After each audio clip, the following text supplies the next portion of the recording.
Yo, what is good, YouTube? Welcome back to another JC2K video. In today's video, we are going to be ranking the top 10 best shooting guards in NBA 2K26 MyTEAM. Before we hop into the video, if you haven't already, make sure you hit that subscribe button. Help me push towards the 50,000 subscriber mark on the channel. I upload every single day, multiple videos a day. Would really appreciate it if y'all do subscribe. Without further ado, let's get into it. Let's get to ranking these cards. I did not include hidden gems or wild gems cards, with one exception, and I will explain why that exception is on this list later on. But I didn't include those cards. I'm going to do a wild gems specific top 10 ranking that will start this week at each position, just because I think that will be helpful for people to know which wild gems to target at each spot.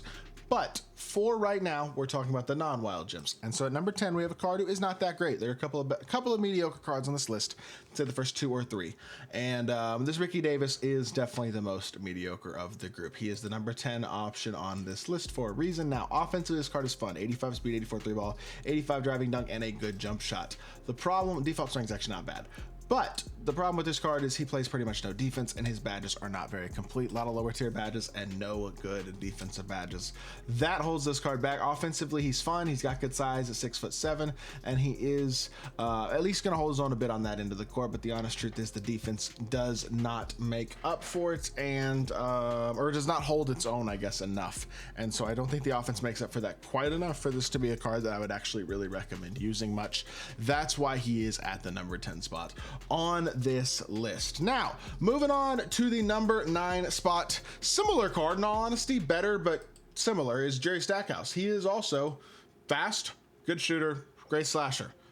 Defensively, he does nothing. He is very similar to Ricky Davis. In fact, I'd say he's worse defensively than Ricky Davis is. He's also an inch shorter at 6'6", but he's an improved slasher, which I do think is nice. That Dame escape's probably pretty good too, honestly, at this point in the year anyway. Jumper's probably okay. I would say realistically, you're looking at a card who, again, offensively, he's going to provide a good amount. Defensively, he's going to provide nearly nothing, and for that reason, I wouldn't really want to run him, to be personally, in my personal opinion. But again, there aren't really 10 good non-wild gem hidden gem shooting guards right now, so that is going to give you a couple of mediocre options at the back half of the top 10. Now, number 8 is DeWanna Bonner. This card is actually legitimately pretty solid. The only problem with this DeWanna Bonner is that she's only 6'4", and the other problem is that 2KDB won't load the card. There we go. She is only 6'4", which is pretty small for a shooting guard. 7'4" wingspan though is crazy. Like legitimately crazy. That's wild. And then she also is a legitimately high level defender. Now, she cannot dunk at all. That's an issue, but great shooter, legitimately good defender. Now, only 6'4", but the wingspan absolutely helps, even with a woman's player build, which obviously is going to be more slight, not as big. Movement, Kobe escape's actually legitimately good. I have no idea about the jumper, but I've heard good things from people who have used it. So in my opinion, this is a good card. A legitimately high-level shooter who is also a legitimately high-level defender, gives you absolutely no slashing ability, besides, I mean, gonna make an open layup, right? And I would say probably not gonna give you a ton of shot creation, but at least gives you a little bit, to be totally honest. And obviously wish she was taller, obviously wish she could dunk, but at the same time, I look at this card and I go, that's actually a pretty good card, is my initial impression anyways of this DeWanna Bonner. Now, moving on to the number 7 spot on this list.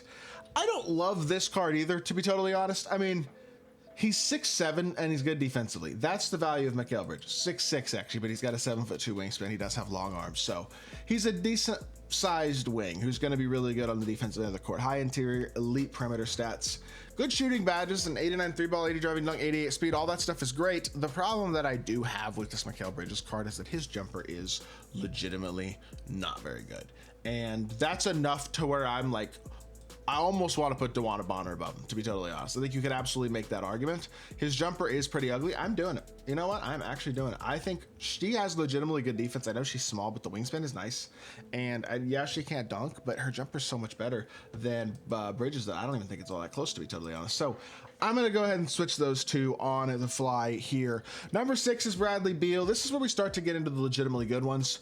I feel like Beal is not bad. Now, Beal does still have his flaws, and he has one flaw that nobody in the top 5 really has that does hold him back from being that top 5 option. And I just realized I don't think I did my math right. I think I forgot somebody.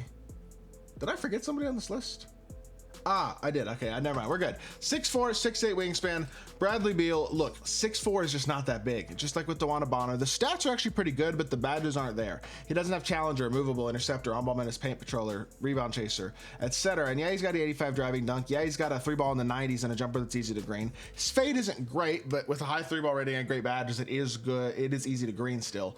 KD escape is nice. His jumper itself is money. He moves pretty good across the board. Like, I absolutely like this Bradley Beal card quite a lot offensively, but he is a 6'4" shooting guard who is not an elite defender and absolutely is lacking on that end of the court badge wise. At the end of the day, that is enough of a flaw where that's not a top 5 shooting guard to me. Now, the top 5 is loaded. Going Klay Thompson at number 5. This card is free and he is as good of a shooter as there is in my team. His fade is decent, but his standstill jumper is cracked. 98 3-ball. Defensively, he's awesome. Off the no dip, he is such a shooter. Now I say not off the no dip, the jumper's not that crazy. Off the no dip, it's elite. Not to mention his fades are legitimately very good. Defensively, he's a beast.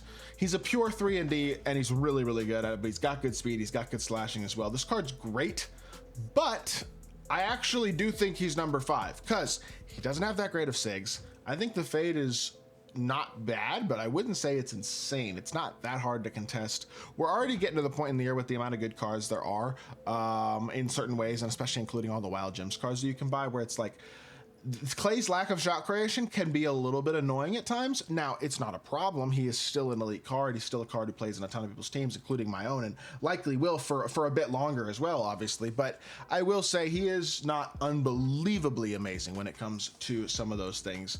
Moving on to the number 4 spot, you have Andrew Wiggins. I will say Wiggins and Klay are pretty switchable, because the thing about Wiggins is he's not as good of a shooter as Klay, but he does have a really good jump shot still. He's got that 97 driving, that 92 speed as well, so he's got that athletic ability that Klay doesn't quite have, and he's 6'8" at shooting guard. He's not quite as good defensively, but to me, still having a good jump shot with great slashing and a bit more size is enough for me to have him above Klay. His fade going right is legitimately good. Fade going left is pretty much non-existent, and his SIGs suck. But Klay's not really a dribbler either. So at the end of the day, I actually think it's kind of reasonable. Wiggins isn't quite the defender that Klay is, but the additional size and the additional slashing to me does make up for it. And so I'm going to have Andrew Wiggins at number 4 and Klay Thompson at number 5. Now, with that being said, if you already have Klay Thompson, I don't see a need to spend the MT on Andrew Wiggins and spend 100,000 MT on him when you already have Klay, who is, again, pretty close to just as good and is an elite level card in his own right. So number 3, another card in Bruce Bowen, is an absolute monster. This is the only hidden gem on this list, or wild gem for that matter, at least from packs. And the reason that he is included on this list is because nearly everybody got this card from their level 37 option pack, and he was the best choice in that option pack. So since everybody basically got that same option pack, a ton of people have Bruce Bowen, and he's incredible. He has 90 speed, 94 3, 97 perimeter, 85 interior, 88 block, 85 driving dunk. He's Klay on steroids. He's plus 10 driving dunk. He's just as good of a shooter. He's better defensively. He's faster, and he's an inch taller than Klay is too. He is a better, more versatile, more athletic Klay Thompson. And while he doesn't still have any sort of SIGs, a dribble style-ish and nothing else, his jumper is absolutely money. Normal fade is nice. This card is a 3-and-D master, and he gives you the increased athletic ability as well, where he might not be Andrew Wiggins, but he is definitely a more capable slasher than Klay is as well. I definitely would take him over Wiggins as well. I think number 3 is completely fair for Bruce Bowen. Number 2 is going to be Jimmy Butler. Jimmy Buckets is not worth paying 500,000 MT for, but he is very good. 91 speed, 84 3-ball, 85 driving dunk, 82 interior, 93 perimeter, 95 steal. Now, I will say, Bowen's not on paper worse than this card, but I will give Jimmy the advantage because he is going to move better. Better escape, better behind the back, better drag back. Overall, he's just going to be a more versatile shot creator and scorer than Bowen is. He is more dynamic with the ball in his hands than Bowen is by a pretty significant margin. And so therefore, despite not being probably any better defensively, maybe even slightly worse, shooting wise, he's definitely not any better. I think I will give the slight edge to Jimmy and put him at number 2. That being said, Bowen is crazy. And if you wanted to make the argument for Bowen at number 2, I can't really disagree with it. You know what I mean? He is an absolute beast. So either way, you could go with either of those two guys at that number 2 spot, in my opinion. But the number 1 spot is, of course, reserved for Scottie Pippen. I know his card is technically a Wild Gems card, but he is from an exchange, not from packs. He's different. He's also way more expensive than everybody else on this list. Not a card who's particularly attainable for the vast majority of the community.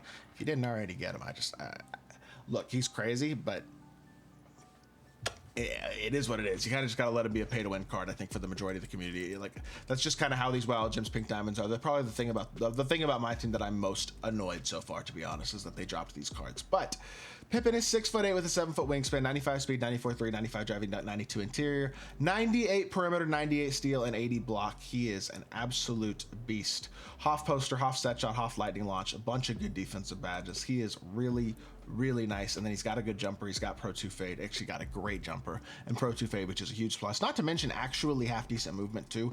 This is the best shooting guard in the game, but he's also the best card in the game. He's a god defensively. He's got an incredible jumper, incredible fade, and he actually can score the ball with his dribbles at this point in the year as well. Realistically, this Pippen card is the best card in my team right now. I don't even think it's all that debatable. He is the best shooting guard in the game easily. So with that being said, this is my top 10. Let me know what y'all think in the comment section down below. I hope y'all did enjoy the video. If you did, make sure you hit that like button, leave a comment, and subscribe. I'll be back with more 2K content very soon. I appreciate y'all. Peace.